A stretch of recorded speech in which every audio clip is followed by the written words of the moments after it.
Hi, my name is Emilia Martin. I'm an artist and storyteller, and today I would love to tell you more about my newly published book, I Saw a Tree Bearing Stones in the Place of Apples and Pears. The work is the winner of 2023 Charta Award. The book is designed by Francesco Lombardi, and this gorgeous golden cover is created by Emilia Martin. I was born in Poland to a long line of field workers, the ancestors who worked in the nature. They taught me appreciation for stories, myths and tales from a very young age. And they also taught me that sometimes stories that do appear fictional do actually carry truths. I feel like we live in a world where often stories, tales and myths are disregarded as works of fiction that has no connection to the real world. It is as if truth belonged to a different idea, different containers, that only some people had the right to use. I believe that stories and narratives we tell ourselves are fundamentals for the worlds we create, build and ultimately live in. And I do believe that some of the stories do need revisioning. In this work, I am interested in the idea of a meteorite as a storyteller. I was interested in the fact that modern Western science has only acknowledged meteorite in the late 18th century.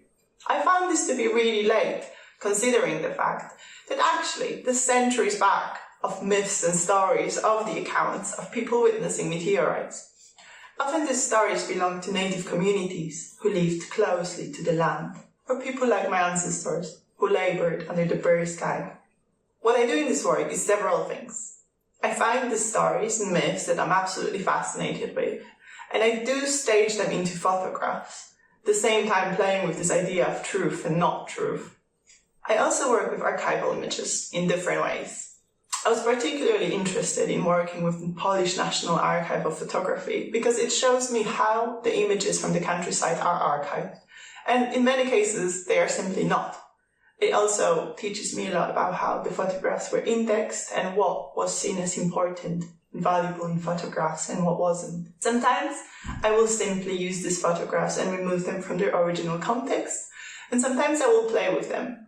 Another important element in this book is text. There's different types of text. There's text that I wrote, there's some kind of poetry written from the perspective of the meteorite, and there's also archival texts that I use similarly to the images. There, I remove them from their original context and put them in certain sequences so that they can interact and play with certain images. Overall, an important element in this book to me is magic.